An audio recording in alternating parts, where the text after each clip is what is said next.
The Bill and Melinda Gates Medical Research Institute, well known as it may be, does not get a ton of ink in the biotech business trades, in part because there's no trading going on.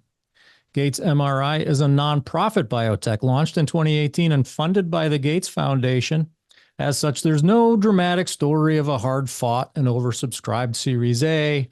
During COVID times, there's no plans to IPO in a bear market. There's no clawing its way back from the brink of bankruptcy. But the things that Gates MRI does have in spades, and the things that more traditional public and private biotech companies can learn from it, are many. It's got drug development partnership deals with companies like GSK, Merck, Novavax, and others. It's got an all-star leadership team. Astute listeners will remember that Gates MRI head of CMC, Dr. Piper Trelstad, joined me on episode 132 of the podcast. And Bioprocess Online followers might recall my recent profile of the juggernaut chief operating officer, Deborah Weiss. Perhaps most importantly, Gates MRI has a carefully curated pipeline of candidates, custom built to address unmet medical needs, primarily affecting women and children in underprivileged parts of the world. And those candidates are moving fast. Its B. infantis candidate is in phase 3. Its tuberculosis vaccine just entered phase 3. And it's got 4 or 5 additional clinical programs at various stages in Shigella, tuberculosis, and malaria, and a handful of preclinical programs beyond that.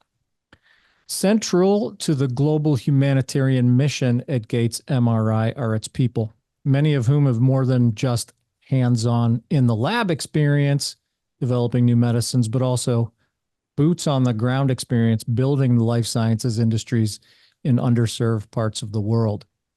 I'm Matt Pillar. This is the Business of Biotech, and my guest on today's show is exemplary of that persona. She is Dr. Claire Wagner, head of corporate strategy and market access at Gates MRI.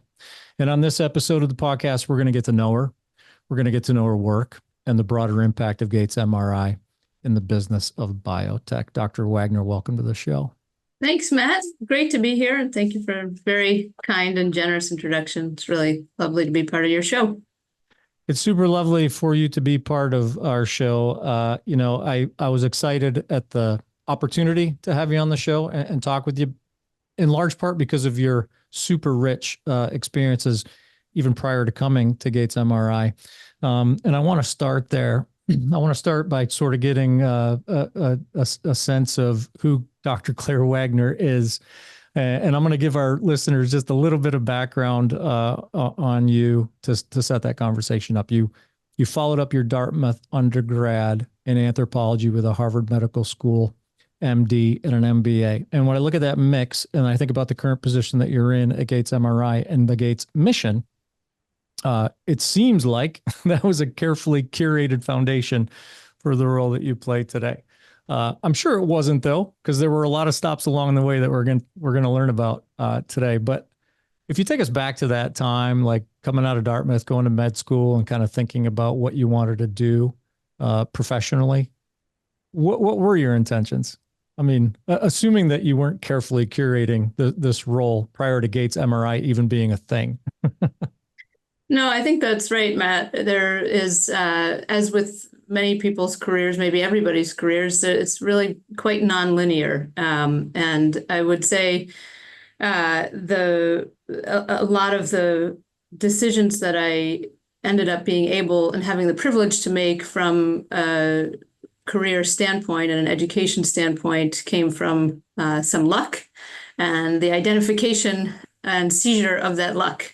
And so seizing of that luck. And so I after college, I had the incredible opportunity to take a role working in Rwanda. It was supposed to be a 10-month role. It ended up being a 3-year full-time in Kigali role, a couple years after that, back and forth. And as my now late mentor, Paul Farmer, used to say, there is no post-Rwanda. There is no time in your life where you won't be connected to this place that will give you so much. And that was really true from my experience there. And the 5 years I spent doing work in Rwanda and with colleagues in the global health space after college, those were the years and the experiences that ultimately drove me to pursue medicine and then later to pursue business. And I actually had, as you said, there wasn't much strategy to it. I did not have an intention to be in this role. Certainly this organization didn't exist. I hadn't even done pre-medical training. So part of going to med school for me meant going back and doing physics and chemistry and organic chemistry and biology, the classes you usually take when you're 18, 19. I was a decade beyond that, and I'm grateful that I had the opportunity to go back and do those studies and pursue the advanced degrees that I then was able to do in service of the values that were instilled in me during my experiences in Rwanda. Yeah, take us. So we're going to get into that, and I've got some questions for you about Dr. Farmer. I've read up on him and watched some of his interviews on YouTube, and I've formed an opinion of the man. I want to ask you about yours before I offer mine. But before we get to that, the opportunity to go to Rwanda, how did it present itself, and why was this even a thing on your radar? Why was it an option? Like, if, my kids are doing amazing things. I've got a 20-year-old and an 18-year-old. I've got a 20-year-old son. If someone came up to him and said, "Hey, I have an opportunity for you. You can go to Rwanda for 10 months." He'd be like, "Yeah, that's really not on my bingo card." So what at the time, why was that an appealing move for you? I suppose some of it was part of growing up in a very international home where my parents, that was part of my childhood, was being at the dinner table surrounded by colleagues and friends of theirs from all over the world. My dad does international education work, was in the Peace Corps in Morocco in the 60s, still works in Morocco to this day. And so I had a lot of exposure to global oriented things from an early stage, and ultimately realized that and as I went through my studies and then in college, knew that I wanted to make a contribution to global issues in some way, shape, or form. And it was during college that I was exposed to what is called, or has later been sort of called, global health, which is really a catch-all phrase and maybe doesn't describe the field perfectly, but those were some opportunities that I had while I was in school to work and do research in. I did research in Tanzania and also did some work in Mali when I was an undergraduate, and knew that I was interested in being part of global health efforts, broadly speaking. And then a very fortuitous thing happened, and the president of Dartmouth College in my senior year became Jim Kim. He was hired to be the new president. And he had founded Partners in Health with Paul Farmer and Ophelia Dahl. And so suddenly there was this influx of global health enthusiasm and excitement on campus. And it was through Jim, who became a mentor to me and still is a mentor to me, that I had the opportunity to meet Paul and meet who would be the future Minister of Health of Rwanda, Dr. Agnes Binagwaho, and be aware of and then apply for the opportunity to go work for Dr. Agnes and Paul in Rwanda. So that's really the kind of long story of how I came to be aware of that opportunity. But it was a one-line job description. So I didn't know exactly what I was going to be doing. And give us the Cliffs notes. I mean, you don't need the Cliffs notes on a one-line job description, but what do you remember the exact line? What was the line? I remember the moment I opened the email and all of the rest. There's an opportunity to be the research assistant to Dr. Agnes Binagwaho in Kigali, full-time in Kigali, Rwanda, period. And you're like, yeah. I said, yeah. I had applied to a bunch of other jobs, rescinded my applications, and couple months later, I was on a plane to Kigali. So the Dr. Farmer connection was established with Dartmouth. Did you know at the time that the Dr. Farmer was kind of a big deal? Yeah, it was right around the time, or must have been after, but there there was a book written about him, and he was a legend already then, in my head, and in many people's heads. He was Wait, a let me interrupt you real quick because I also happen to know that he too was an anthropologist yeah, yes. turned medicine maker. Were you aware of this? Like, was this alignment part of your calculus? Oh, there was no calculus, but it was definitely the inspiration and drive, and I thought I thought the world of him, think the world of him. And I also was really curious through the experiences that I had as a kid about international education through my dad, about global issues through coursework I had the opportunity to take on, and really knew that I wanted to contribute in that way. And so having the opportunity to learn through the lens of anthropology made a lot of sense to me. It just Mm. clicked for me that approaching a an opportunity to contribute with the lens of curiosity, engagement, respect. Those are all part of the kind of tools that you learn when you're studying anthropology, how to ask questions in certain ways or others, how to engage in a community in certain ways or others, how to be respectful of cultures, and how to embed yourself in a new environment that might be unfamiliar to you. And I got a lot out of that kind of mindset and training, and so it just clicked. I mean, it was certainly the inspiration of Paul and Jim having done that. And it also was how I was brought up. I think it worked. It worked in my mind. My mom is a psychologist, and my dad is in international education, and anthropology is a good mix of um, is a good way to approach learning in a global environment. Yeah. So tell us, and I feel bad for our listeners because if you're not familiar with the work of Dr. Paul Farmer, we're about to make you, albeit briefly, familiar with who he is and what he did. So I want two perspectives from you, Dr. Wagner, on Paul. One, just share with our audience who he was from a professional sort of standpoint, and then two, I'd like you to share a little bit about who he was to you on a professional and personal level.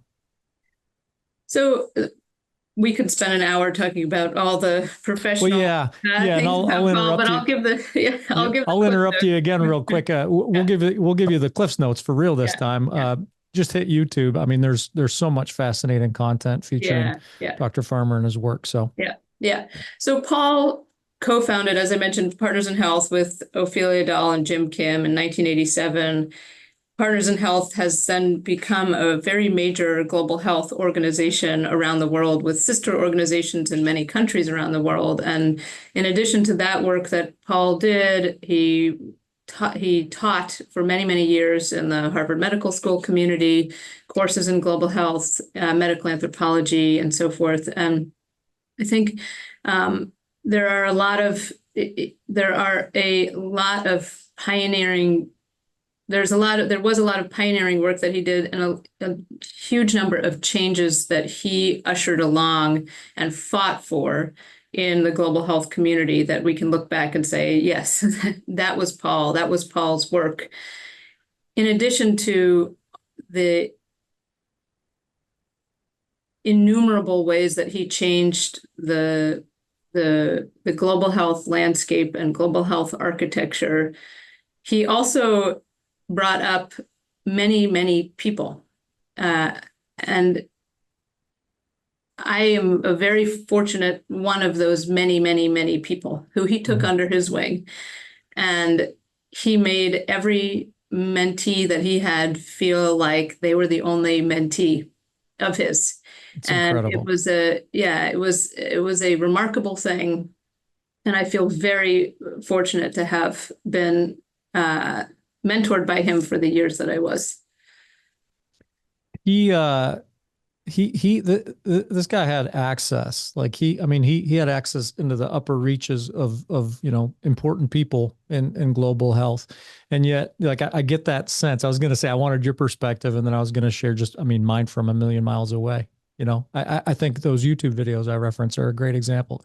Go check them out. Like, you get the sense that this guy's presence, like his presence with you, with the person who's asking him questions, with the person he's working with, is uncommon. Like, it's uncommon for a person to have that kind of presence and engagement, right? In a meaningful way with the person that they're speaking with.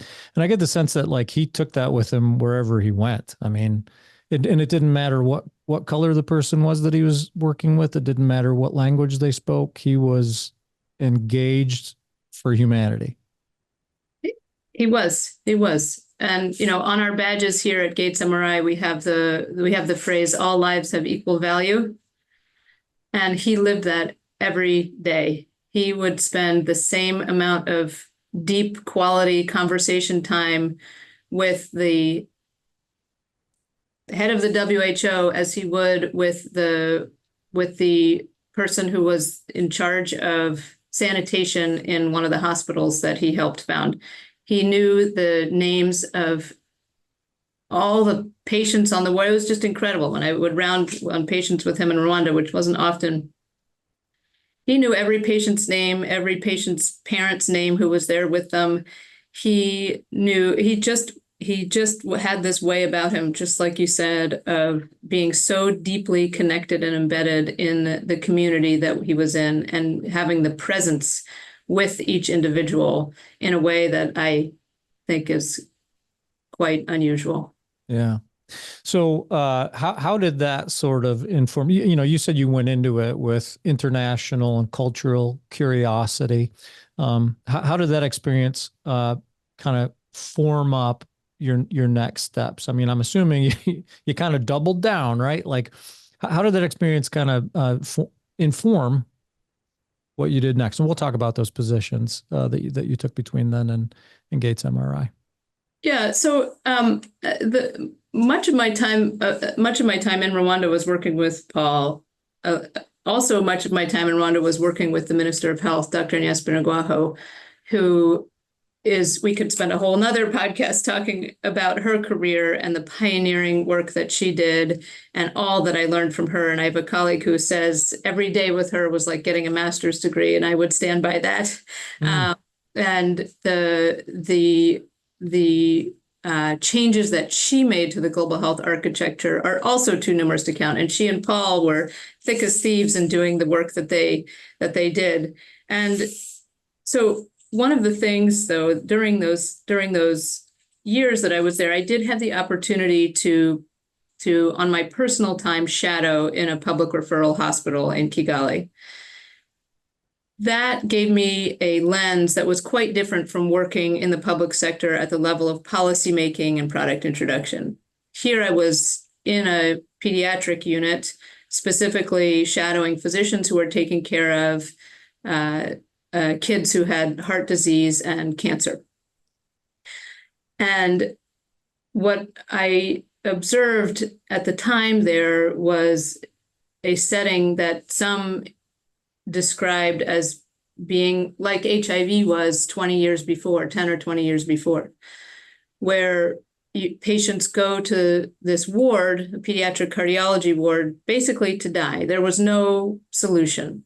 There were no oncology products being procured in the public referral hospital at that time. And so I witnessed through the patients that we rounded on, unfortunately, many of whom did pass away during that time, and watched as the physicians tried to pool their funds to source drugs on the private market to try to treat these kids with cancer, for example, that there was this gap between technology and products and people who needed them. Mm. It is pretty obvious, right? It's not a big, profound realization, but the fact that that gap felt so, this is not really a word, but unapproximatable, right? You couldn't, it was very difficult, almost intractable to approximate those to the product with the patient in those settings. Mm. I got really curious about that, and I applied to medical school because of that, and I applied to business school because of that, because I am driven by this idea that it doesn't have to be that way. That the products are out there, the money is out there, the people are out there, and the patients are out there. And if we can get the right kind of architecture set up between all of those stakeholders and resources, we can make a big difference. And that is why I set out on the journey to go back and do all of the schooling. And then ultimately what led me to Gates MRI, because of the mission that we have here to develop products for diseases that have a tremendous burden in low-income settings, low and middle-income settings, and the opportunity to build out how we're going to ensure access, affordability, equitable distribution of the products that we develop in those marketplaces. That is what makes me excited every day to go to work. Yeah. With your credentials, your experiences, your background, you could. I'm just going to pose. I'm going to pose the question like this: you could have very likely taken a position with any number of pharmaceutical, biopharmaceutical, even biotech companies that profess the mission toward the democratization of medicine. There are a lot of them. There are a lot of companies out there that are, we want to make them more affordable, more distributable, more equitable. We want to democratize access.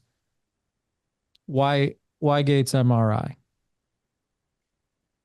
Well, first up, so Gates MRI, we are a 6-year-old organization, 6+-year-old organization, and we get to be at this intersection of big global health problem and commercial approaches to solving that problem without the need for a return on investment. So that means that we have the privilege, it's really a privilege, to make certain decisions on access, on addressing target, or on creating target product profiles, on addressing different characteristics that the WHO will look for a policy recommendation, for example, that other entities may have more constraints on. We don't have shareholders per se that we're answering to in quarterly earnings calls. We have a very different set of metrics that we are accountable for, and those have to do with developing products that are aligned with major global health disease burdens and that can be accessible in the marketplaces that we serve. I do think, though, that I'm glad there's competition. I hope there's competition. One of the great outcomes of the Gates MRI as let's call it an experiment of the Gates Foundation to found us 6+ years ago, would be that there's more Gates MRIs. That would be a great outcome, in my view. And having other biotechs and pharmaceutical companies take on roles in the global health ecosystem through their charitable foundations or through their commercial branches of in their global health groups. And we work with some of those groups, and they're fantastic. And I think it's the more the merrier. And even Paul would say that, right? More people around the table, to do this work. And another element of our business model that I think is another privilege that we have, is this opportunity to collaborate. Our ability to work through and with and in partnership with both commercial partners, philanthropic partners, and downstream partners that will help us ensure access to our products in low and middle income markets. That's another element that really drew me into this organization and is a big part of what we do at Gates MRI. Okay, yeah. So walk me through this. I'll use the term that I've read this before. Explain to me like I'm 11. how you can rationalize. So like if I dumb this down to the lowest common denominator and I say, well, a capitalist would suggest to you, Dr. Claire Wagner, that running a business that moves product regardless of need anywhere without any expectation of return on investment is not sustainable. So that may be, I learned something in business school, and that may be not untrue, right? But so there has to be some generation of money in the bank, right? You've got to bring in financing to do the work that you do, because it's expensive work. If you look at any of our press releases, you will see how many zeros are in the dollar sign of how much it costs to do the studies that we do. So our own goal at Gates MRI is not profit. We are a non-for-profit. Our goal is impact. And we're fortunate that our funders are looking for that, right? That's what they're looking for. So when we go to our annual meeting with our funders and when we have our governance meetings, that's what we're accountable for, is impact and potential for impact through the products that we're developing. Yeah. I think in a sort of in the biotech, biopharmaceutical ecosystem, it is quite different, as you say. You do have a different set of metrics by which you're being measured. And cost of capital is not cheap for many young companies trying to do big things. And the financing world is evolving to address some of those problems. And there's a lot of new types of non-dilutive financing that are out there. But I see it as a real opportunity for us to play a big role in this ecosystem, because we get to be measured by impact. And that's a special thing. For sure. Yeah. When you joined Gates MRI, you joined as chief of staff. Is that correct? Like you didn't come on in your current role, although it seems like you were, kind of custom cut for the current role that you're in. What was the opportunity as chief of staff? Just like any other organization, we have grown and we've evolved. And 4+ years ago when I joined, we looked quite different. We had a different set of things that we were doing. We had a different composition, and it was COVID. So we weren't even in the office. I don't think I met anyone until about a year in person. And so what I really think is a great part about being with a young organization is the opportunity to identify a business need and start to test out how to solve that business need. And so at the time when I joined, the business need was chief of staff. And as I continued on here at Gates MRI, and as we evolved and our portfolio grew and and the products in our portfolio advanced to later stages, we identified this new business need to really think about access and how are we going to work with our partners at the Gates Foundation and with our other commercial and philanthropic partners to ensure access and impact. And so that was then the business need. And I'm fortunate to have been able to grow here to address some of those business needs. And I do feel that it draws on the many different types of product introductions that I had a chance to be a part of in Rwanda, working with the WHO on the essential medicines list, working with Dana-Farber Cancer Institute in a number of different roles. This really is, I am able to bring in a lot of prior experience to this role. Yeah. Yeah. And that role, I mean, as we said, head of corporate strategy and market access, it occurs to me that looking at the mission at Gates MRI, there are multiple things that are like super central to that, like the legs of the stool, like we need to produce, in volume vaccines and therapeutics that address these unmet needs in these places. We need to get them there. That's central. Like we need to get them there. We need to get them there in a timely and efficient manner. That element of your job, like figuring that out, seems like everything. I mean, maybe not everything, but it's one of the things, right? That has to happen for Gates MRI to address its mission. What does that feel like? Like it feels pretty like a heavy responsibility. So I guess I'm going to get to a question here. What does that responsibility feel like, and what are you doing to meet it? Like, what does that look like? I mean, you say you're drawing a lot of these experience from your past, and when you, I guess, scale those experiences up from, a hospital that Paul built in Rwanda to a global mission, what do those responsibilities look like? So that was a terribly worded question. No. I gotcha. So our portfolio spans different disease areas: TB, malaria, infant malnutrition. It also spans product types. So in TB, for example, we have a TB vaccine, we have a TB treatment program, and in malaria, we have a malaria monoclonal antibody program, as well as as you mentioned at the start, a program to address infant malnutrition called our B Infantis program, which is a probiotic.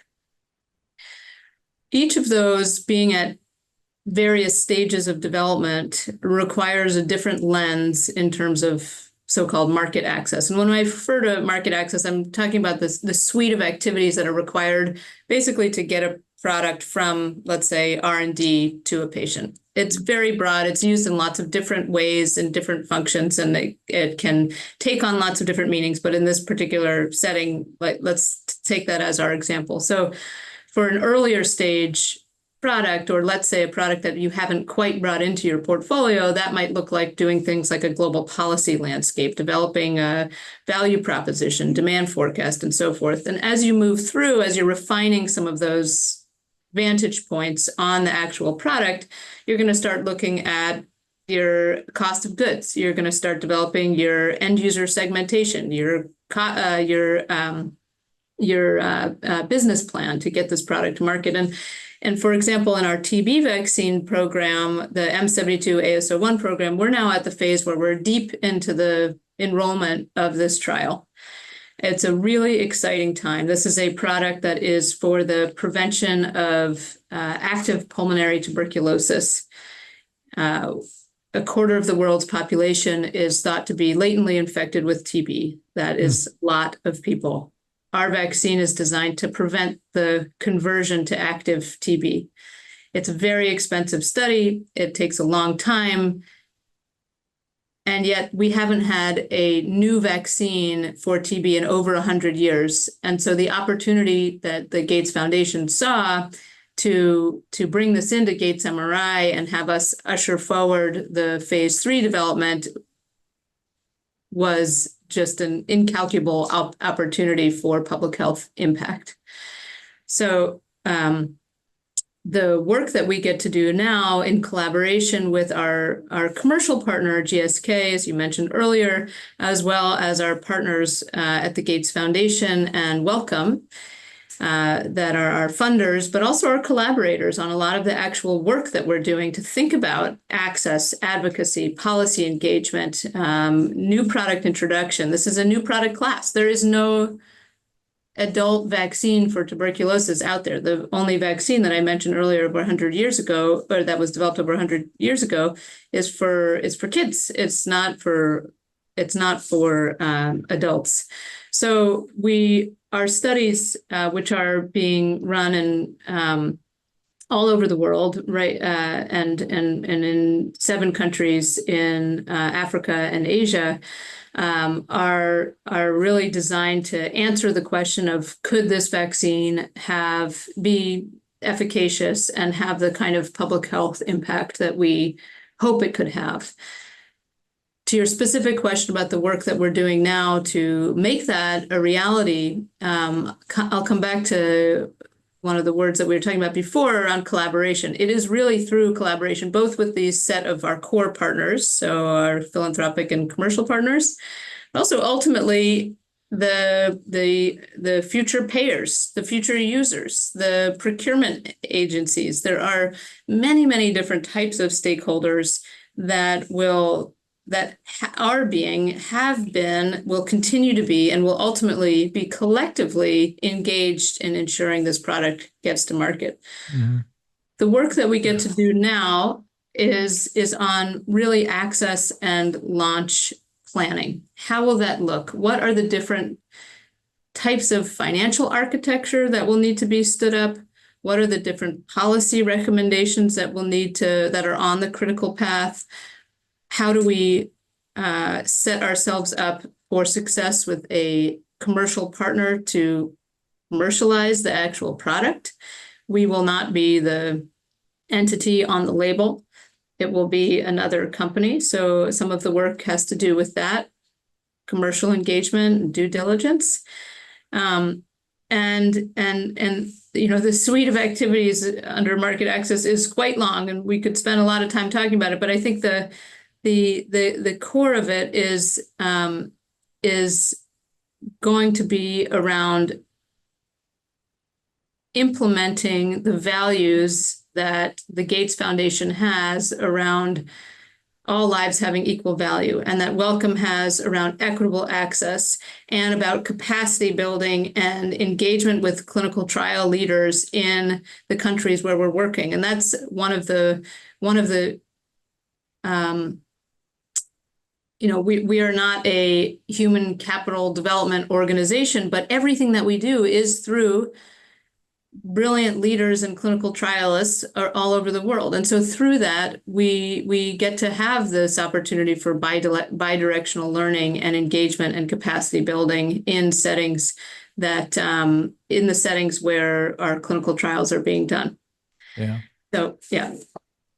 I mean, if you could just reflect for a couple of minutes, I know we're going to run short on time here, and I've got a couple more important questions I want to get to. But the complexity, you talk about the payer landscape. Usually when I'm talking to a biotech exec who's talking about the payer landscape, they're talking about the payer landscape in the United States of America or in Europe, maybe in Asia. You're talking about a payer landscape that has, a global payer landscape with all sorts of different facets and crevasses and things to negotiate, right? Between that, like the clinical landscape operating on a global scale as you are, it sounds like it would take an entire practice at Gates MRI to manage the logistics and complexity of those things. Like how are you going about that? And this would also be worthy of a whole. We're going to need to book a lot more time with you, yeah. Dr. Wagner. Really through the partnerships that we have established, so in our organization, we look similar to a pharmaceutical company in that under the hood, you'd find all of the same functions, right? Mm-hmm. CMC, regulatory, clinical development, clinical operations, and so forth. But we maintain a pretty lean setup so that we can be agile to address the needs of to conduct the work that we need to do and address the public health needs. And so in that kind of setup, which is a certain type of business model, right? And in business school, you learn about all kinds of build, buy, borrow models that you can implement in any organization. That's the same for us. And this is the model that we have chosen to work around or to work with. And that kind of model, though, means that you are set up to work on efforts with your partners, and that has to be a core capability, is engagement with your partners. And so I would say that the very short answer to what your question was is that we can't do it all. We don't do it all. We work through our partners and collaborators to do it, and we rely on our partners and collaborators and on ourselves to be mission driven, and that you're coming to the table because you have a passion to do this work. And I subscribe to the idea that the world runs on passion. Okay, the world also runs on money, but the world also runs on passion. And I think that we see that a lot here at Gates MRI. The many nights and weekends and intense hours that are put in by all functions, all members of our organization to get this work done, is reflective of the kind of mission orientation that is attracted to this type of organization, including myself. Yeah. Okay, so in the time that we have left, one more question for you, and that is, as you can tell, I mean, throughout the course of the conversation, I've been attempting to draw parallels between, the nonprofit nature of Gates MRI and the for-profit nature of, public and private biotechs that comprise the bulk of our Business of Biotech audience. And you've done a fantastic job, by the way, of exposing the valuable lessons that, whether you're for-profit or not, Gates MRI is setting, the examples that Gates MRI is setting. So we've been kind of doing that as we go. But if I were to ask you point blank, like, what's your opinion on the takeaway or two that you would like to impress upon biotechs of all stripes? Mostly the for-profit guys. What would you like to impress upon them that the Gates MRI is doing and doing well and can be, replicated or at least considered in those companies' access and distribution models? Thanks, Matt. Great question. One of the elements that I've seen play out from a number of different lenses that I've had the opportunity to have over time, both in Rwanda, working with the WHO, and now at Gates MRI, is that it's never too early to start thinking about access. From the very earliest stage of product development, when you're just thinking about a product, you should be thinking about access. What are the different characteristics that need to be fulfilled in your target product profile for this product to have a bigger market? What is the critical path for this product to get to XYZ markets around the world? We are so very focused on the US, the EU5, Japan, and so forth. We haven't quite, from a very, very early stage yet, looked at access with a more global landscape. And I say we, putting myself in that bucket, I think we can always do a better job of doing that. And so where I would really encourage us all in the global biotech ecosystem to look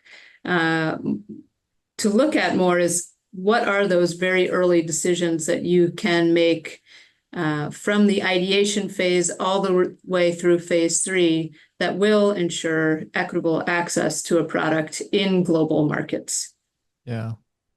Okay, I know we're short on time and you need to leave. So one last question, and you can make it a super quick response. You seem happy in this role that you have now, but coming off all these awesome experiences, you seem happy and you seem like you're inspired, like to do good work, and you're doing great work. when this tuberculosis vaccine is approved and is ready for distribution, is there a part? Yeah. Is there a part? She crossed her, for those of you listening, there were fingers crossed just now. Is there a part of you, a little part of you that, maybe hopes to be part of the team that's, unloading these things from the airplanes and shipping them to hospitals back in places like Rwanda? Oh my goodness. What a great image to have in one's mind. There's nothing better than to think about that. Yes, I think the impact is the name of the game here. And we are working day in and day out to make sure that does become a reality. And certainly I hope that I hope that happens sooner rather than later, and we all have fingers and toes crossed that the phase 2B will play out in phase 3 for this TB vaccine. Yeah. Well, Dr. Wagner, I will let you get on with your day. I appreciate you coming on. I thought this was a fascinating discussion, very inspiring. It was an honor to have you on the show. And as you mentioned several times throughout our conversation, we could go for another hour here, another hour there. I hope you'll consider it. I hope we can maybe have you back on to drill down on some of these topics at a later date. Happy to, Matt. Thanks so much. I really appreciate the chance to talk with you. And thank you so much. Thank you. So that's Gates MRI, Head of Corporate Strategy and Market Access, Dr. Claire Wagner. I'm Matt Pillar. This is the Business of Biotech. I'd be thrilled if you subscribe to this podcast anywhere you listen, and equally thrilled if you frequented our Business of Biotech videocast page, where you can actually watch these episodes and see the smiling faces of my guests. You can find that link in the show notes. We drop a fresh episode every Monday morning, so we'll catch up then. In the meantime, thanks for listening.